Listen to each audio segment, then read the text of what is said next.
আমরা আমারতে খেয়ানত করতেছি, মাপে কম দিচ্ছি, দুর্নীতি করতেছি। জানি আল্লাহ বলে একজন আছেন, জানি রসুল বলে একজন আছেন, জানি মৃত্যু হবে, জানি কিয়ামতে জবাবদিহি করতে হবে। জানার পরেও প্রত্যেকটা ক্ষেত্রে টপ টু বটম আমরা চুরি করতেছি, দুর্নীতি করতেছি, আমাদের খেয়ানত করতেছি। এবং আমরা বাইরে আবার জুমার নামাজও পড়তেছি, ঈদের নামাজও পড়তেছি, কোনো কোনো ক্ষেত্রে চিল্লা দিচ্ছি এবং শেষ বয়সে হজ করে মনে করতেছি যে আমি মাশাআল্লাহ জান্নাতে চলে যাব। মাহফিল অ্যাপ, একজন মুসলিম হিসেবে মাহফিল অ্যাপ ব্যবহার করা আমাদের ইমানি দায়িত্ব। আমাদের ইসলামের কনসেপ্টটা এরকম। এই কারণে আসলে আমরা আলটিমেট যে একটা সোশ্যাল রেভলিউশনের কথা বলি, এটা হয়ে উঠতেছে না। এখন অনেক বড় বড় কথা বলে ফেললাম, এখন আমি বেসিক জায়গাতে এসে শেষ করি। দেখেন, নবী সাল্লাল্লাহু আলাইহি ওয়াসাল্লামের এই যে ভিত্তিটা, বেসটা সমাজ সংস্কারের, এটা তার ইন্তেকালের সাথে সাথে কিন্তু শেষ হয়ে যায় নাই। শেষ হয়ে গিয়েছিল কি? বরং তারপরে 4 খলিফার যুগ আসছে। কত খলিফা বলেন? আপনারা তো জানেন অনেকেই। আবু বকর রাদিয়াল্লাহু আনহু প্রায় 2-2.5 বছর শাসন করেছেন। তখন কি ওটা চেঞ্জ হয়ে গিয়েছিল, আবার জাহিলিয়াতে চলে গেছিল? না, ওই জায়গা ছিল, বরং আরও ডেভেলপ করেছে। তারপরে ওমর রাদিয়াল্লাহু আনহু 10 বছর। এই 10 বছরকে বলা হয় বিশ্বের ইতিহাসের সেরা শাসন। আজ পর্যন্ত কেউ এটা প্রতিষ্ঠা করতে পারেনি, পেরেছে? আধুনিক রাষ্ট্র ব্যবস্থার প্রত্যেকটাই ওমর রাদিয়াল্লাহু আনহু থেকেই আসছে, প্রত্যেকটা মন্ত্রণালয় পর্যন্ত। এরা এটা স্বীকার করতে চায় না। আমি আমার সাথে যদি বসে ডিবেট, আমি প্রমাণ করে দেখাবো ইনশাআল্লাহ। তারপরে আসছে উসমান রাদিয়াল্লাহু আনহুর 12 বছর, আরও ডেভেলপ করেছে। তারপরে আসছে আলী রাদিয়াল্লাহু আনহুর প্রায় 2-2.5-3 বছর। ওই সময় একটু গৃহযুদ্ধ হয়েছিল। এটা সাহাবীদের ব্যাপার, আমরা এগুলো নিয়ে কোনো মন্তব্য করব না। সাহাবীদের মধ্যে যত কনফ্লিক্টই হোক না কেন, আমরা তাদেরকে নিয়ে কোনো মন্তব্য করতে যাব না। এটা আকীদার খেলাফ আহলুস সুন্নাহ ওয়াল জামাআহ। তো 4 খলিফার 30 বছরে ইসলাম আরও আগায় গেছে, পিছায় নাই, কিন্তু এক পাও পিছায় নাই, আলহামদুলিল্লাহ। এরপরে কি ইসলাম থেমে গেছে? না। এরপর আসছে উমাইয়াদের শাসন। উমাইয়ারা 97 বছর শাসন করছে ওই প্ল্যাটফর্মের উপর দাঁড়াই। তারপরে শাসন করছে আব্বাসীয়রা প্রায় 550 বছর ওই প্ল্যাটফর্মের উপর দাঁড়াই। বরং আব্বাসীয়দের সময় আপনারা জানেন, ওই যে খলিফা আল মামুনের নাম শুনেছেন না? খলিফা আল মামুন। তো তখন দেখা যায় যে বাইতুল হিকমা, আমরা যেটাকে বলি দ্য নলেজ অফ উইজডম, বাগদাদে প্রতিষ্ঠা করা হয়েছিল। পৃথিবীর ইতিহাসে এইরকম সমৃদ্ধ বিশ্ববিদ্যালয় লাইব্রেরি কখনো হয় নাই, যেটা 1258 সালে এই তাতার মঙ্গলরা এসে ধ্বংস করেছিল। ওখানে প্রায় 6 লক্ষ কিতাব ছিল। ওই 6 লক্ষ কিতাবকে তারা পুড়িয়েছে, এই ইউফ্রেটিস নদীতে ফেলে দিয়েছে। ওই কিতাবগুলো এখনও পাওয়া যায় নাই। না জানি এই কিতাবে কী কী জ্ঞান ছিল আমরা জানিও না, কিন্তু এগুলো এখনও আনা হয়নি, পাওয়া যায়নি। আর ওরা আমাদের সভ্যতা ধ্বংস করে দিয়েছিল। এই যে মঙ্গলরা, তাতারিরা, হালাকু খায়, চেঙ্গিস খানের বংশধর যারা, তো এগুলো হয়েছে হিস্ট্রিতে। ওই জ্ঞানতাত্ত্বিক রেভলিউশনের উপর দ্বারাই, ইকরা বিসমি রাব্বিকাল্লাযী খালাক, ওর উপর দ্বারাই এই যে আমাদের খলিফারা শাসন করেছেন এভাবে। তারপরে আসছে মামলুকরা। মামলুকদের হাতে আবার এই যে আপনার এই যে কি যুদ্ধটার নাম, যেটা ইয়াদের সাথে হয়েছে, এই মঙ্গলদের সাথে, আইন জালুত, এটার নাম হচ্ছে আইন জালুতের যুদ্ধ। এই যুদ্ধে আবার মঙ্গলরা পরাজিত হয়েছে, তখন মঙ্গলদের দাপটটা কমে যায়। তারপরে আবার শাসন করেছে আইয়ুবীরা। আইয়ুবীদের মধ্যে আছে সালাউদ্দিন আইয়ুবীর নাম শুনেছেন, যার হাতে বাইতুল মুকাদ্দাস জয় হয়েছিল। তারপরে শাসন করেছে এদিকে ফাতেমিরা, মোগলরা করেছে। তারপরে ওইদিকে কর্ডোভার দিকে আন্দালুসিয়ায় মুসলিমরা শাসন করেছে, এইদিকে আবার উসমানীয়রা শাসন করেছে। এইভাবে প্রায় 1250 বছর পুরো মুসলমানরা বিশ্বে শাসন করেছে ওই জ্ঞানতাত্ত্বিক বিপ্লবের উপর দাঁড়ায়। তারা জাহিলিয়াতে ফিরে যায় নাই। যখনই মুসলমানরা ইমান দুর্বল হয়ে গেছে, আমল দুর্বল হয়ে গেছে, আপনার তাসকিয়া দুর্বল হয়ে গেছে, হারাম রিজিক খাওয়া শুরু করেছে, দুনিয়াদার হয়ে গেছে, আমাদের চেতনা শেকড় ভুলে গেছে, হ্যাঁ, আমাদের মানে ইকোনমি নষ্ট হয়ে গেছে, পলিটিক্যাল অ্যাফেয়ার্সের গন্ডগোল চলে আসছে, তখন থেকে আস্তে আস্তে আমরা আবার এই ডমিনেটেড হয়ে গেছে। একে লাস্ট আমি হিসাব করেছি প্রায় 220 বছরে। এই ফরাসি বিপ্লবের পর থেকে আমাদের অধঃপতনের সময়টা শুরু হয়েছে। কারণ কি? অনেক কারণ। এই অনেক কারণের মধ্যে অন্যতম একটা কারণ হচ্ছে শিক্ষা ধ্বংস। আজকে যেহেতু আমরা এডুকেশন নিয়ে কথা বলছি, অন্য টপিকগুলো আমার টাচ করার দরকার নাই। অনেক কারণ। এই আমাদের যে লাস্ট 220 বছরে এই অধঃপতন, যে এখন আমাদেরকে নামাজের মাসালা শেখাতে হয়, ওজুর মাসালা শেখাতে হয়, আমাদের ছেলে মেয়েদেরকে ওমর, খালিদ, হামজার নাম শোনাতে হয়, চেনাতে হয়, হ্যাঁ, ইতিহাস জানাতে হয়, ফিকের মাসালা শেখাতে হয়। কোরআন তেলাওয়াত করতে পারে না 80% মানুষ। ওজু মাসালা, গোসলের মাসালা, ফরজ, ওয়াজিব, সুন্নাত, মুস্তাহাব জানে না। 80% জেনারেল লাইনে পড়ে, তারা নামাজের মাসালা বুঝতেছে না। মানে এখন যে একটা পুরো ম্যাসাকার অবস্থা, এটা লাস্ট 220 বছরে এমনি এমনি হয় নাই, বেশ কিছু কারণ আছে।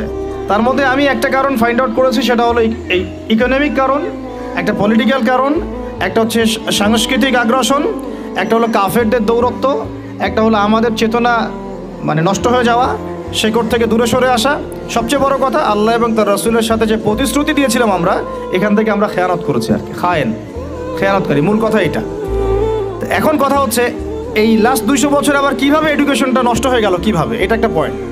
এই পয়েন্টটা আমি আপনাদেরকে জাস্ট 2 মিনিটে বোঝাচ্ছি। এডুকেশনটা নষ্ট হয়ে যায় নাই, বরং এডুকেশনটা কি হয়েছে, এডুকেশনটা মেরুকরণ হয়েছে। এডুকেশনটা কি হয়েছে বলেন?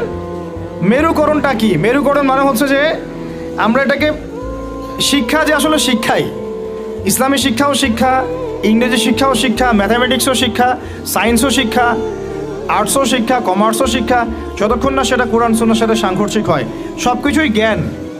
এই কনসেপ্টটা আমরা ভুলে গেছি। এই কনসেপ্টটা আমাদের বাপ দাদাদের ছিল, মানে 1200 বছর আগে যারা ছিল তাদের এই কনসেপ্টটা ছিল। আমি যে কলমটা দিয়ে কথাগুলো লিখেছি না, এই কলমের যে বলটা আছে, এই বলটা আবিষ্কার করেছে মুসলমানরা, এই কলমটা আবিষ্কার করেছে মুসলমানরা। এই যে কফিটা খাইতে খাইতে আমি এটা লিখছি, এই কফিটা আবিষ্কার করেছে মুসলমানরা। এই কাগজ, এই যে আপনার দফতর, চেয়ার, এই টেবিল, মানে আপনি যেগুলো দেখতেছেন সামনে, যা সামনে দেখতেছেন আপনি, সবই মুসলমানদের। ক্যামেরা, আলোর প্রতিবিম্ব, প্রতিচ্ছবি, রক্ত সংবহন যন্ত্র, আপনার কেমিস্ট্রি, আপনার জ্যোতির্বিদ্যা, আপনার কি বলবো ফিলোসফি, এটা নিয়ে আরেকটা লেকচার দেওয়া যাবে ইনশাল্লাহ, আরেকদিন দিব এটা দিয়ে। আপনার বল পেন থেকে শুরু করে রাষ্ট্র ব্যবস্থার সংবিধান পর্যন্ত এভরিথিং মুসলমানরা করে দিয়েছিল, এভরিথিং, একটা সেক্টরও বাদ নাই, একটা সেক্টরও বাদ নাই। এটা গড়েছিল কারা? ওই যে 1200 বছর আগে 4 খলিফার যুগে, উমাইয়াদের যুগে, আব্বাসীয়দের যুগে তারা এগুলো গড়ে দিয়েছিল। পরে যখন অধঃপতনের সময় শুরু হয়েছে আমাদের লাস্ট 220 বছর 300 বছরে, তখন পশ্চিমারা এগুলো আমাদের থেকে ধার করেছে, ধার করে নিয়ে ওর উপর দাঁড়ায় ওদের সভ্যতা নির্মাণ করেছে। এটার উপর বাহাস হতে পারে, ডিবেট হতে পারে, ওদেরকে বসতে বলেন, আমি বসতে রাজি আছি। এটার উপর বাহাস হতে পারে যে আমি বলছি যে কলমের বল থেকে শুরু করে আপনার কফি যেটা খাচ্ছেন আপনি, যে ল্যাপটপে আপনি অ্যালগোরিদম করে করে যে আমাদের ইসলামের বিরুদ্ধে বইপত্র লিখতেছেন, ওই অ্যালগোরিদম পর্যন্ত মুসলমানদের আবিষ্কার করা। এটা আমাদের এই জেনারেশনের 90%ই জানে না, হীনমন্যতায় ভোগে। অথচ 4 খলিফার যুগে, আব্বাসীয়দের যুগে, উমাইয়াদের যুগে এগুলো আমরা আবিষ্কার করে বিশ্বকে দিয়েছি। এই যে মিসাইল ছুটতেছে ওরা, এই যে মিসাইল ছুটতেছে, পৃথিবীর সর্বপ্রথম মিসাইল আবিষ্কার করেছিলেন সাদ ইবনে আবি ওয়াক্কাস রাদিয়াল্লাহু আনহু। তার যখন তিনি বিজয় করতে গিয়েছেন আপনার রোমান সাম্রাজ্যে, তার বাহিনীতে খালিদ বিন ওয়ালিদ ছিলেন। ওই সময় ওটাকে বলা হতো মিনজানিক, ওটাকে মিসাইল বলা হতো না, বলা হতো মিনজানিক। এম শব্দটা রেখে দিয়েছে ওরা, মিনজানিক আরবি শব্দ, ওরা এখান থেকে মিসাইল শব্দ আনছে, কিন্তু কাজটা একই। ওইটা দিয়ে রোমানদের ওই দেওয়াল দুর্গ ভেঙে দেওয়া হয়েছিল দূর থেকে।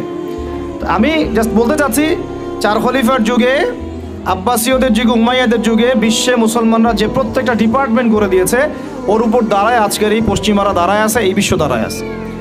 এখন শিক্ষার মেরুকরণটা কি হলো তাহলে? লাস্ট 220 বছরে শিক্ষাটাকে ভাগ করে ফেলা হলো, যে তোমরা যারা দাড়ি টুপিওয়ালা মানুষ, তোমরা যারা ইবাদত বন্দেগী করতে চাও, তোমরা পড়বা কোরআন এবং হাদিস, তোমরা পড়বা উসুল, ফিকহ ইত্যাদি ইত্যাদি। আর যারা তোমরা ডাক্তার হতে চাও, ইঞ্জিনিয়ার হতে চাও, ব্যারিস্টার হতে চাও, তারপরে পলিটিশিয়ান হতে চাও ইত্যাদি ইত্যাদি, তোমরা পড়বা ইংরেজি, বাংলা, সায়েন্স, ম্যাথামেটিক্স, হ্যাঁ, আর্টস, কমার্স, ম্যাজিস্ট্রি, মেডিকেল সায়েন্স ইত্যাদি তোমরা পড়বা। এই যে মেরুকরণ, এই মেরুকরণটাই হারাম হয়েছে প্রথমে। এটাই একটা বাজে জিনিস হয়েছে শিক্ষার মধ্যে। কখনো মেরুকরণ ছিল না, বরং ওমর রাদিয়াল্লাহু আনহুকে আপনি দেখেন, ওমর রাদিয়াল্লাহু আনহু একজন ফকিহ, একজন হাফেজ, একজন আলেম, একজন বিজ্ঞ খলিফা, পাশাপাশি একজন রাষ্ট্রপ্রধান। এবার আমাদের এগুলো বললে তো ওনারা রাগ করে। আমি তো খোলামেলা ওনাদের সাথে কথা বলি এখন, যে আপনাদের মধ্যে একজন ব্যক্তিকে জুমার খুতবা দিতে পাঠান দেখি, মেম্বরে 360 জন এমপি একজনকে পাঠান যে জুমার খুতবা দিতে পারেন। দাঁড়ায় বলবে ইন্নাল হামদুলিল্লাহ নাহমাদুহু ওয়া নাস্তাঈনুহু মান ইয়াহদিহিল্লাহু ফালা মুদিল্লা লাহু ওয়া মান ইউদ্লিল ফালা হাদিয়া। আরবি দিয়ে জাস্ট 5টা মিনিট আপনি খুতবা দিবেন, জুমার খুতবা, এজ এ রাষ্ট্রপ্রধান। দেখেন পারে নাকি? 1200 বছর যিনি খলিফা তিনি খুতবা দিয়েছেন, তিনি ছিলেন ফকিহ, তিনি ছিলেন আলেম, তিনি ছিলেন বিজ্ঞ পণ্ডিত, তিনি হাফেজ।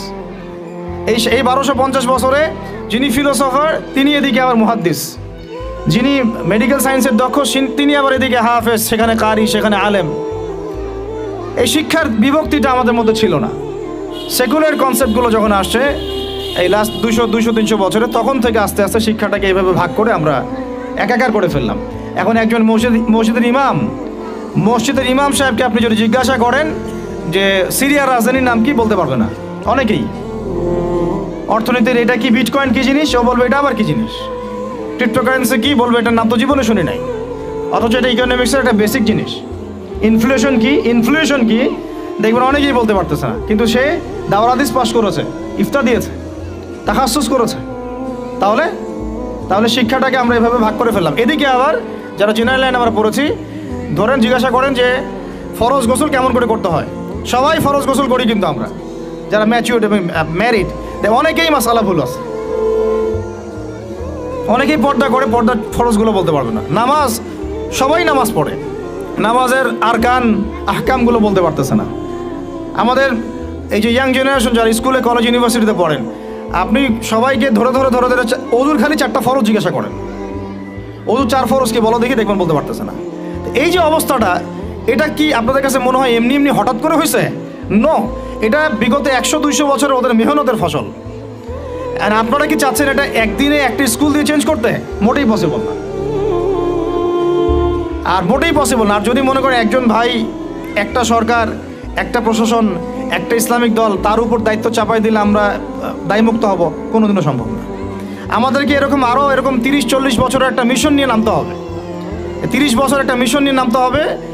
30 ইয়ার্সে আমরা কোন জেনারেশন দেখতে চাই। এই আমার মেয়েটার বয়স যখন, এখন বয়স ওর 5 বছর 6 বছর, ওর বয়স যখন 20 বছর হবে, তখন আমি ওকে কোন জায়গায় দেখতে চাই, এবং এই 15 বছর আমি কিভাবে পড়ালে ওকে আমি ওই জায়গায় নিতে পারবো, এই ফিকিরটা আমাদেরকে করতে হবে। এখন কাজ মোটামুটি করা হয়ে গেছে, খালি দরকার সমন্বয়। এই দুইটাকে সর্বোচ্চ সমন্বয় করা। এখন সমন্বয়ে আবু তোহা আদনান ভাই করবে না, সমন্বয়ে মিজানুর রহমান আজহারি ভাই করবে না, সমন্বয় বাংলাদেশের শিক্ষামন্ত্রীর দিকে তাকায় থেকে লাভ নাই, সমন্বয় অমুক হুজুর তমুক দল তারা করবে না। সমন্বয়ের দায়িত্ব আপনার সবার, আপনাদের সবার। কারণ সন্তান তো আপনার ফিকির কি, আপনার চিন্তা কি। আমরা সবাই রেডিমেড পাইলে সেখানে গিয়ে একটা জিনিসকে মানে নার্সিং করতে চাই, যে ওরা করুক তারপরে গিয়ে আমি জয়েন হব না। এই চিন্তাটাই ত্যাগ করতে হবে। আপনাদেরকেই তৈরি করতে হবে প্ল্যাটফর্ম, আপনাদেরকে প্ল্যাটফর্ম তৈরি করতে হবে। আমি খোলামেলা কথা বলতেছি, আপনাদেরকে জায়গা দিতে হবে রংপুরে। যদি রংপুরে চান যে এরকম কোনো স্কুল না, এটা তো স্কুল একটা বিগিনিং, প্লে থেকে 5 পর্যন্ত, ওরা মাস্টার্স পড়বে না, মাস্টার্স পরীক্ষা দিবে না, ওই পর্যন্ত তার আরও 15 বছর বাকি আছে। এই 15 বছরও তো এই লাইনে গেলে ওকে জানোয়ার বানায় দিবে। এই 15 বছর যদি এই লাইনে যায়, দেখা এমন হতে পারে ও সমকামী হয়ে গেছে। ও কয়দিন পরে এসে একটা ছেলেকে বিয়ে করে এসে বলবে যে ও তো মনে মনে মেয়ে, তাই বিয়ে করছি। তখন আপনি মুখ দেখাবেন কিভাবে? এমন তো হইতেই পারে, অস্বাভাবিক কিছু না, এগুলো হচ্ছে তো এখন। তো এখন আমি খোলামেলা কথা বলতেছি যে এই দায়িত্বটা আমার বা আমাদের একার নয়। ভুল ধরা যাবে অনেক, আমাদের সীমাবদ্ধতার শেষ নাই, ভুলের কোনো শেষ নাই, স্বীকার করতেছি। এরা চেষ্টা করতেছে, কিন্তু আমি জানি চেষ্টাটা মানে প্রয়োজনের তুলনায় নিতান্তই কম। আমাদেরকে সবাই মিলে চেষ্টা করতে হবে। আগে দরকার জায়গা। যদি আপনার জায়গা থাকে বা আপনাদের যদি জায়গা থাকে, আগে আপনারা জায়গা দেন রংপুর শহরে। কারণ আমরা চাই না যে কোনো জায়গায় কারো বাসায় ভাড়া নিয়ে আমাকে প্রতিষ্ঠান করতে হয়, এটা আমি চাই না। এটা আমরা কেন করব এটা? আমরা যদি আমাদের বাচ্চাদের ফিউচারের জন্য উদ্বিগ্ন থাকি, তাহলে আপনারও তো উদ্বিগ্ন হওয়া উচিত। আপনার যদি 100% জমি থাকে, 10% দিয়ে দেন, 20% দিয়ে দেন, 50% ওয়াকফ করে দেন। এটা আপনার কেয়ামতের জন্য, কেয়ামতের মাঠ পর্যন্ত জারিয়া হয়ে থাকবে ইনশাআল্লাহ। এটা তো আমার দায়িত্ব না, এটা আপনারও দায়িত্ব। আপনার যদি ব্যালেন্স থাকে, আপনি এখানে কন্ট্রিবিউট করেন, বিল্ডিং নির্মাণ আপনি করেন। আমার কাছে বলেন ভাই আপনি কি দিতে পারবেন, আমি আপনাকে পুরো সিলেবাস করে দিতে পারবো ইনশাআল্লাহ, একদম প্লে থেকে নিয়ে মাস্টার্স পর্যন্ত। আমি কিন্তু এমনি কথাগুলো বলি নাই। আমাকে যদি গভর্নমেন্ট এখনও ডাকে, কল করে উপরের লেভেল থেকে, আমি বলছি 5 বছর সময় নেব, খালি জাস্ট 5 বছর সময় নিব ইনশাআল্লাহ। আমাকে 100 জনের প্যানেল দিয়ে দেন, পুরো শিক্ষা সিস্টেম চেঞ্জ করে দেওয়া যাবে ইনশাআল্লাহ। আল্লাহ পাক আমাদেরকে বুদ্ধি প্রতিবন্ধী হিসেবে তৈরি করেন নাই। যারা আছে এদের মাথায় কি আছে, এরা কি পাস করে আসছে, এটা আমরা খুব ভালো করে জানি, কিন্তু আমরা অন্যকে আন্ডারএস্টিমেট করতে যাচ্ছি না। আমাদের নিজেদের উপর কনফিডেন্স আছে আমাদের, এটাকে চেঞ্জ করা খুবই সম্ভব, ভেরি মাচ পসিবল। এই ক্লাস 5 পর্যন্ত বাচ্চাদেরকে যদি আমরা এভাবে গড়ে তুলতে পারি, আস্তে আস্তে পর্যায়ক্রমে 8, 9, 10 এভাবে গিয়ে আমরা ইনশাল্লাহ মাস্টার্স পর্যন্ত যেতে পারবো ইনশাল্লাহ। আর যদি দেখা যায় না এই সিস্টেমে পারছি না, তাহলে কোনো সমস্যা নেই, আমরা এটার নাম মাদ্রাসা দিয়ে দিব, কোনো সমস্যা নাই। তহা জিন্নুরাইন ইসলামিক স্কুলের দরকার নাই, আমার তহা জিন্নুরাইন ইসলামিক মাদ্রাসা থাকলেও চলবে, স্কুলই হতে হবে শেষে, নট নেসেসারি। আমার দরকার সিলেবাসটা কি, আমি পড়াচ্ছি কি, আমার এনভায়রনমেন্ট কি, আমার বাচ্চারা খেলতেছে কি না, ভালো খাচ্ছে কি না, ওদের পরিবেশ কেমন, এটা মূল কথা, আমার টাইটেলটা মূল কথা না। আর এই প্রজেক্টটা আমরা চাই সারা বাংলাদেশের 64টা জেলায় একটা করে বড় বড় ইউনিভার্সিটি হোক এবং 68,000 গ্রাম বাংলায় একটা করে মক্তব হোক। তাহলে দেখবেন আগামী 20 বছরে আমি ইনশাআল্লাহ আপনাদেরকে একটা প্রজন্ম করে দিতে পারবো ইনশাআল্লাহ। তবে এই দায়িত্বটা কিন্তু আমার একার না, আমি আপনাদেরকে উদাত্ত আহ্বান খোলামেলা বলতেছি, আপনাদেরকে আগে আসতে হবে। জায়গা থাকলে জায়গা দেন, আপনাদের অর্থের কন্ট্রিবিউশন করতে পারেন সেটা করেন, যদি আপনি ব্যালেন্স দিতে পারেন সেটা করেন, ফাইন্যান্সে হেল্প করতে পারেন সেটা করেন। যদি আপনি এটা এত কিছু না পারেন, আপনার কিছু একটা বিল্ডিং আছে, আল্লাহর জন্য দিয়ে দেন, এটা আপনি আমাদেরকে দিচ্ছেন না, আল্লাহর জন্য দিচ্ছেন। আপনি যদি এটাও না পারেন, অন্তত তাহাজ্জুদে আমাদের জন্য দোয়া করেন, অন্তত দোয়া করেন, অথবা বুদ্ধি দেন, পরামর্শ দেন, বা ধৈর্য ধরে সবর করে আমাদের সাথে থাকেন, থেকে 10টা বছর ওয়েট করেন, দেখেন কি হয়। শুধু আমার মেয়েকে নিয়ে ফিকির না তো, এই প্রত্যেকটা বাচ্চা আমার বাচ্চা, আল্লাহর কসম করে বলতেছি। প্যালেস্টাইনে যখন আমরা দেখি যে আমাদের এক একটা বাচ্চা না খেয়ে মারা যাচ্ছে, তখন আমার নিজের যৌবনের উপর আমার ধিক্কার আসে যে আমি যুবক হয়ে এখানে বসে আছি, আর আমি এই মন্দের ভালো কিছু কাজ করার চেষ্টা করতেছি, অথচ আমাদের এই যে কচিকাঁচা বাচ্চাগুলো প্রত্যেকদিন বোমের শিকার হচ্ছে। ধিক্কার আমাদের যৌবনের উপরে, ধিক্কার আমাদের ক্ষমতার উপরে, আর ধিক ওই সব রাজতন্ত্রের উপরে যাদের ভিত্তির উপর দাঁড়ায় ওই কাজগুলো তারা করতেছে। তো আমি বলতে গেলে অনেক বেশি আবেগী হয়ে যাই, তো ওইদিকে আমি যাচ্ছি না। বাচ্চাদের ক্ষুধা পাইছে, আমি শেষ করে দিচ্ছি। আমি জাস্ট আপনাদেরকে 10টা নসিহা করব, জাস্ট পয়েন্ট বাই পয়েন্ট। আমি ফজরের পরে এটা বসে লিখেছিলাম, আপনারা এই 10টা কাজ কখনো ছাড়বেন না। আমাকে ওয়াদা করেন, এই 10টা কাজ আপনারা বাচ্চাদের ফিউচারের স্বার্থে কখনো ছাড়বেন না ইনশাআল্লাহ। আমার 1 মিনিট শেষ করে দিচ্ছি। আমার আহ্বান আপনাদের প্রতি একটাই, যে দায়িত্ব এটা আমাদের একার না। ইসলামিক স্কুল করা চারটাখানি কথা না। আমরা এমন একটা সমাজে বাস করি, ভালো কিছু দেখলেই বিভিন্ন লকব লাগায় দেওয়া শুরু করি।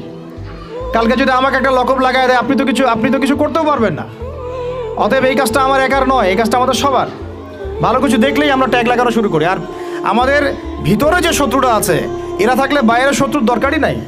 আর খোলামেলা কি বলবো আপনাদেরকে, ইসলামিক স্কুল করাটা মূল উদ্দেশ্য না আমাদের উদ্দেশ্য হচ্ছে ইসলামিক ইউনিভার্সিটি করা, প্রত্যেক জেলায় অন্তত একটা করে, যেখানে একটা বড় ক্যাম্পাস থাকবে, আবাসিক জায়গা থাকবে, নুরানি থেকে শুরু করে নাজেরা, হিপস, একদম দাওরা ইফতা পর্যন্ত, পাশাপাশি প্লে থেকে মাস্টার্স পর্যন্ত, এই দুটাকে কম্বাইন করা হবে ইনশাআল্লাহ।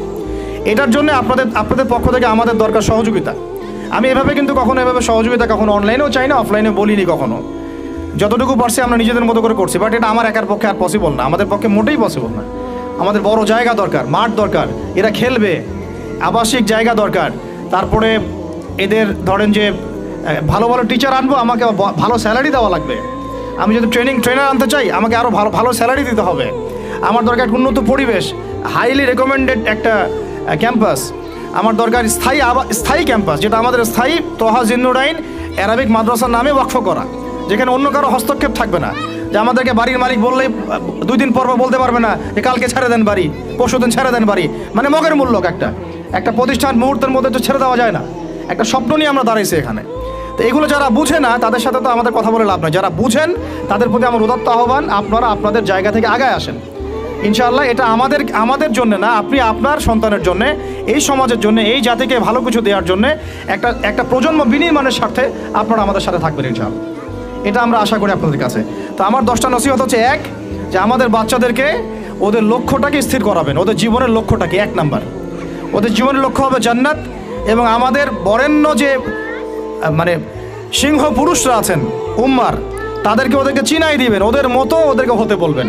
তোমাকে হামজার মতো হতে হবে, তোমাকে খালিদের মতো হতে হবে, তোমাকে ওমর ইবনে খাত্তাবের মতো হতে হবে, তোমাকে আলী ইবনে আবি তালেবের মতো হতে হবে, তোমাকে মারিয়াম আলাইহিস সালামের মতো হতে হবে, তোমাকে আয়েশার মতো হতে হবে।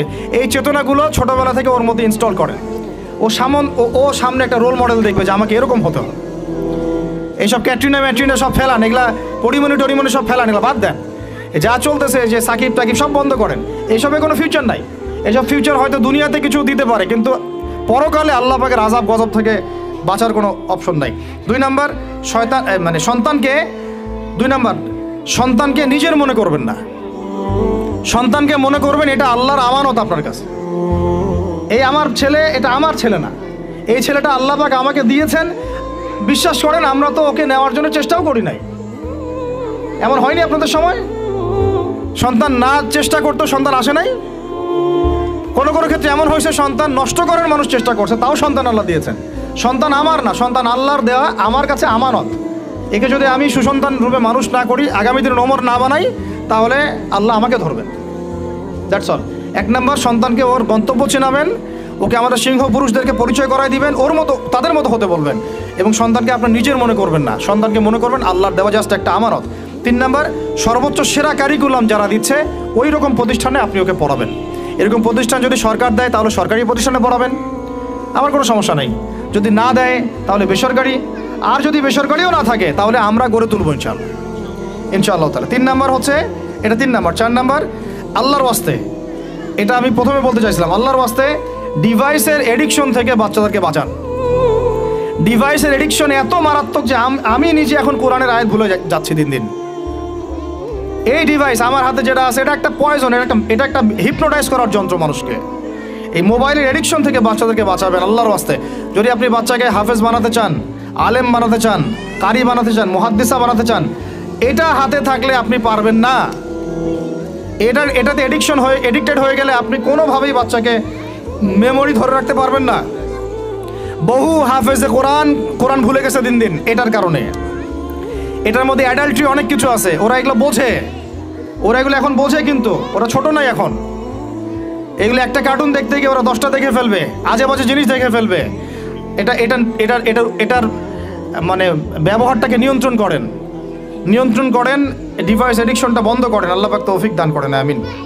5 নাম্বার হচ্ছে ম্যানুফ্যাকচার্ড কোনো খাবার বাচ্চাদেরকে খাওয়াবেন না। ফিজিক্যালি ওদেরকে ফিট রাখার চেষ্টা করবেন। ম্যানুফ্যাকচার্ড খাবার মানে একটু আগে দেখলাম যে বাইরের খাবারগুলো এটা খাচ্ছে, চিপস টিপস ইত্যাদি, এগুলা ওর হজম শক্তি নষ্ট করবে, ফিজিক্যাল স্ট্রেংথ নষ্ট করবে, ওর মেমোরি শার্প হতে দিবে না। ওকে ভিতর থেকে ওই যে একটা শব্দ একটু আগে বলেছে এক ভাই যে ব্রয়লার মুরগি বানাই দিবে, আসলেই তাই বানাই দিবে। আমরা ঢাকা শহরে যখন থাকি, ছেলেপেলেদের 15 বছরের ছেলের ভুঁড়ি দেখলে আমাদের মনে হয় যে কি একটা অবস্থা। ফাস্টফুড, পিৎজা, বার্গার, কফি, এইগুলাই ওদের জীবন। তো এইরকম হইলে এই ছেলেপেলেগুলো না ফিজিক্যালি স্ট্রং থাকতে পারবে না মেন্টালি।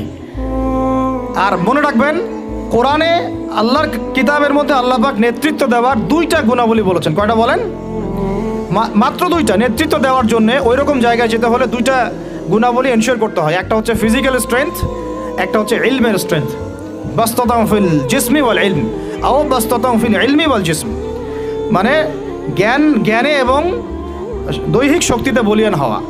ছোটোবেলা থেকে খাবারে যদি আপনারা সচেতন না হন, এই বাচ্চারা বড় হয়ে দেখবেন যে 15, 20, 30 বছরেই ভেঙে পড়ে গেছে। আমরা এটা চাই না। বিশুদ্ধ খাবার এবং ম্যানুফ্যাকচার্ড খাবার ত্যাগ করা, বাইরের খাবার বন্ধ, এবং যে রুট লেভেল থেকে ভালো খাবার এনে ওদেরকে খাওয়াবেন। পরিষ্কার পরিচ্ছন্নতাকে সর্বোচ্চ গুরুত্ব দিবেন, নিট অ্যান্ড ক্লিন থাকবে আর কি। আমার সাথে আমার পরিবারের যে মাঝে মাঝে যে একটু মিষ্টি ঝগড়া হয়, আমার একটা জিনিস নিয়ে ঝগড়া হয় যে বাচ্চারা পরিষ্কার না কেন, চকচকা না কেন, একদম সবসময় চকচকা থাকবে, না হলে এই যে হাত দিয়ে এটা ধরতেছে, পেটে হাত দিয়ে মুখে হাত দিবে, পেটটা নষ্ট হয়ে যাবে। বাচ্চাদের হাইজেনিক পরিবেশ দিতে হবে, আল্লাহ পাক তৌফিক দান করেন। এটা হলো 5। 6 নাম্বার হচ্ছে নিয়মিত ওদেরকে খেলতে দিবেন। এটা আমি নিজে লিখেছি, কারণ ছোটোবেলায় আমরা অনেক খেলাধুলা করেছি। আমি একটু বুঝাই জাস্ট 1 মিনিটে। যত বেশি খেলবে তত সোয়েট হবে, মানে ঘামবে। যত ঘামবে তত ক্লান্ত হবে, ঘামবে তত কোলেস্টেরল কমে যাবে, ব্লাড সার্কুলেশনটা খুব ভালো হবে। তারপরে যত খেলবে ও টায়ার্ড হবে, তখন ও খাবে বেশি, মানে ভালো জিনিস খাবে বেশি, রুচি বাড়বে। যত ভালো খাবে ঘুম তত ক্লিয়ার হবে, ঘুম যত ক্লিয়ার হবে ওর ব্রেন তত শার্প হবে, ব্রেন যত শার্প হবে ও অল্প সময়ে যা পড়তে পারবে, যা মুখস্থ করতে পারবে, এটা 10 ঘন্টায় আপনি পারবেন না। বিশ্বাস করেন, আমি আমার স্টুডেন্ট লাইফে কোনোদিনও মনে হয় 2 থেকে 3 ঘন্টার বেশি পড়ি নাই, কোনোদিনও না, কোনো পরীক্ষার আগেও না, এসএসসি, এইচএসসি, ইন্টার, মাস্টার্স, কোনো পরীক্ষার আগেও না। আমার তো মনে আছে যে আমি ওই ইন্টারমিডিয়েট পরীক্ষার আগে আমরা ভিডিও গেম খেলতে গেছিলাম, মোস্তফা, মনে আছে আপনাদের? মনে নাই অনেক। ওই যে কাচারি বাজারে, কাচারি বাজারে আগে এখানে একটা গেমিং জোন ছিল, আপনাদের অনেকে মনে আছে যারা আমার এজের আছেন, মনে নেই আপনাদের? হ্যাঁ ভাই, জানেন তো, বাক্সের মধ্যে থাকতো, হ্যান্ডেল থাকতো, কালকে পরীক্ষা বলছে, পরীক্ষা দূর, কিসের পরীক্ষা, আমার ইংরেজি আগে পড়া আছে, আমার পড়া লাগবে না, এত কনফিডেন্স, বিকজ 1 ঘন্টা পড়ছি আমার হয়ে গেছে। তো এই হলো অবস্থা। মানে বাচ্চাকে খেলতে দিতে হবে, খেলতে দিলে ওর ব্রেন ডেভেলপমেন্টে অনেক কাজে দিবে, ক্ষুধা বাড়বে, ঘুম ভালো হবে, ইনশাআল্লাহ তাআলা ওরা পড়া দ্রুত মনে রাখতে পারবে ইনশাআল্লাহ তাআলা। 7 নাম্বার হচ্ছে ভাই, এটা আমাদের ভাই বোনদের জন্যে, যে পারিবারিক বন্ধনটা ভালো রাখেন। যে পরিবারে হাজব্যান্ড ওয়াইফের বন্ধন ভালো না, ওই পরিবারে ভালো সন্তান গড়ে উঠবে না।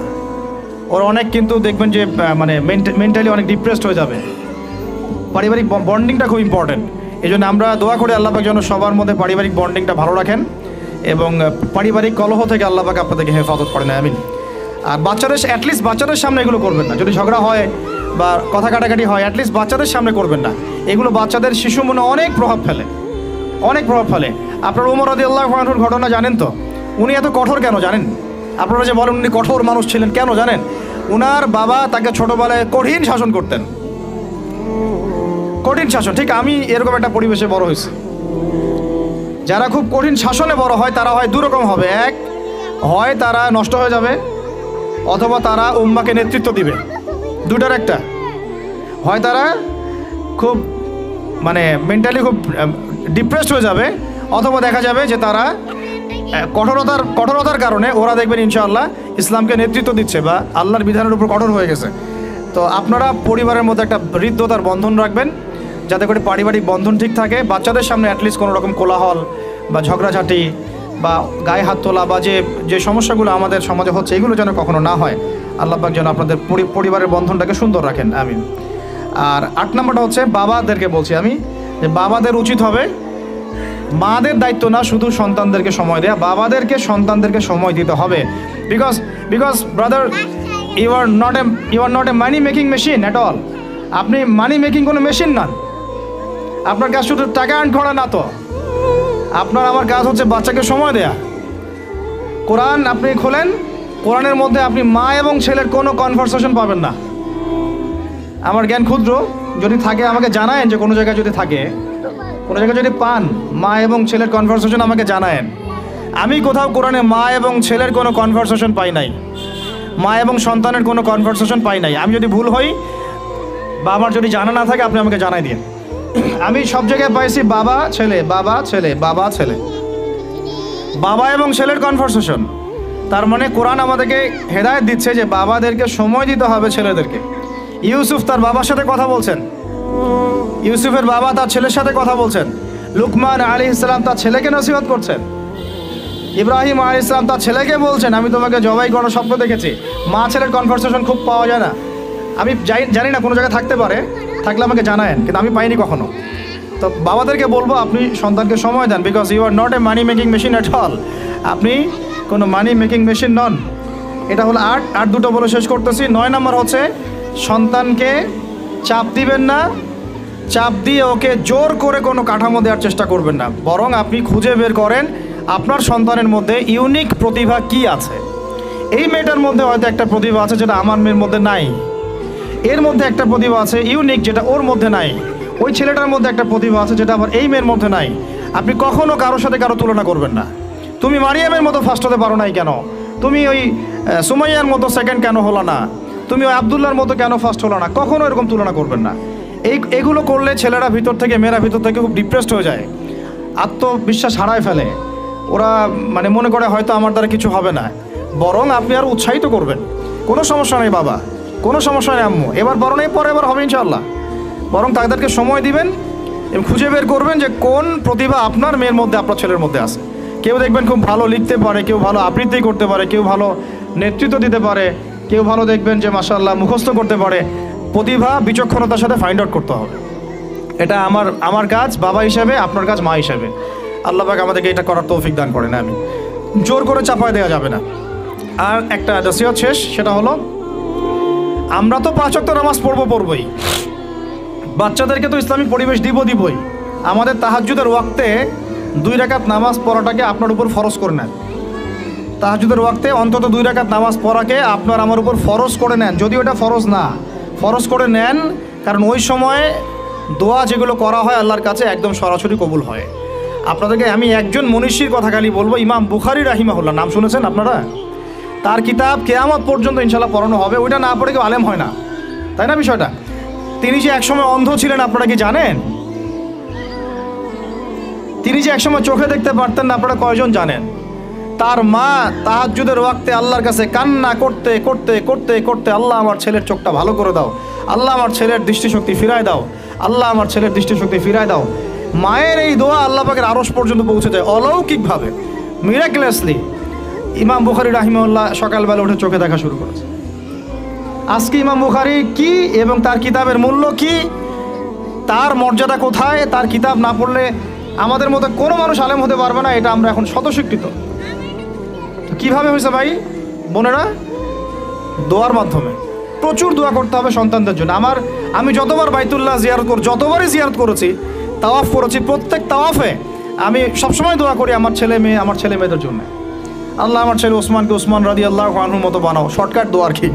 আমার ছেলে মেয়ে মারিয়ামকে মারিয়াম আলাইহিস সালামের মতো বানায় দাও। আল্লাহ আমার মেয়ে আয়েশাকে আয়েশা রাদিয়াল্লাহু আনহার মতো বানায় দাও। আল্লাহ আমার ছেলে ওমরকে ওমর ইবনে খাত্তাবের মতো বানায় দাও। আপনারা এভাবে দোয়া করতে থাকবেন। দোয়া কবুলের সময়গুলো খুঁজে খুঁজে বের করে দোয়া করতে থাকতে হবে ইনশাআল্লাহ। বাবা মার দোয়া আল্লাহ পাক ফেলবেন না ইনশাআল্লাহ। আল্লাহ পাক আমাদেরকে এই বিষয়গুলো আমল করার তৌফিক দান করেন। আর সব সময় ছেলে মেয়েদেরকে আত্মবিশ্বাস দিবেন। যত তাদেরকে কনফিডেন্স দিবেন ওরা আরও ভালো করবে। যত ধমক দিবেন এই তুই পারিস না, তোর দ্বারা হয় না, তুই কি করস, ইত্যাদি ইত্যাদি, তত দেখবেন ও আর পারতেছে না। আমি বেসিক্যালি ছোট থেকে যে বড় হয়েছি এই জিনিসটার অনেক ঘাটতিতে বড় হয়েছে। কনফিডেন্স না দেয়া। তবে সবাই সব কিছু হয় না, কিছু ব্যতিক্রম বিষয় থাকে। কিন্তু আমি যেটা রিয়েলাইজ করেছি, একটা মানুষকে যখনই কনফিডেন্স দেওয়া হয় সে অনেক ভালো করে। যখন আপনি তাকে আন্ডারস্টিমেট করবেন সে ভালো করতে পারবে না। তাই আল্লাহর ওয়াস্তে আমাদের বাচ্চাদের উপরে চাপ না দিয়ে আত্মবিশ্বাস দিবেন, ভালোবাসবেন, মহব্বত করবেন, ওকে উৎসাহ দিবেন, দেখবেন ইনশাআল্লাহ ও আরও ভালো করতেছে ইনশাআল্লাহ। মাশাআল্লাহ তুমি তো সুন্দর লিখছো, আরেকটু ভালো করো, ভালো হয়েছে তো মাশাআল্লাহ, আরেকটু করো, সুন্দর আর্ট করছো, আরেকটু ভালো করো, মাশাআল্লাহ একবারও তো মুখস্থ করে ফেলছো, আরেকবারও পারবা ইনশাআল্লাহ। ওকে এইভাবে বুস্ট আপ করতে থাকেন ইনশাআল্লাহ তাআলা। দেখবেন এভাবে যদি একটা পরিকল্পনা মাফিক আমরা আগাই, জাস্ট 20টা বছর সবর করি যদি আমরা, আল্লাহ পাক যেন আমাদেরকে তৌফিক দান করেন, টানা 20 বছর যদি আমরা নেক হায়াতের সাথে এভাবে রাত দিন 24 ঘন্টা নিরলস দিনের কাজ করতে পারি, অ্যাটলিস্ট এডুকেশন সেক্টরে, আমাদের তো পলিটিক্যাল সেকশন নাই, ইকোনমিক সেকশন আমাদের হাতে নাই, অ্যাটলিস্ট শিক্ষা সেক্টরে যদি আমরা এভাবে কাজ করতে পারি, আগামী 20 বছরে বাংলাদেশের শিক্ষা ক্ষেত্রের হুলিয়া পরিবর্তন করে ফেলা সম্ভব ইনশাআল্লাহ। কারণ সব কিছু নতুন করে করা লাগবে না, আমরা শুধু সমন্বয় করব, পরিবেশ গড়ব এবং আমাদের জানমাল, সময়, শ্রম, জমি জমা এগুলো ওয়াকফ করবো ইনশাআল্লাহ আল্লাহর জন্য। এবং এগুলো করলে লাভ কী হবে? ওই বিখ্যাত হাদিসটা দিয়ে শেষ করতেছি, যে নবী সাল্লাল্লাহু আলাইহি ওয়াসাল্লাম বলেছেন, ইযা মাতাল ইনসান, যখন মানুষ ইন্তেকাল করবে বা করে, ইনকাতা আনহু আমালুহু, তার আমল নামাটা কেটে দেওয়া হয়, বন্ধ হয়ে যায়। ইল্লা সালাস, 3টা রাস্তা খালি জারি থাকে। 1 নম্বরই হচ্ছে সাদাকায়ে জারিয়া, মানে এমন সাদাকা, এমন কন্ট্রিবিউশন যেটা আমার ইন্তেকাল, আপনার ইন্তেকালের পরেও একেবারে চলতে থাকবে, লং টাইম সাস্টেন করতে থাকবে।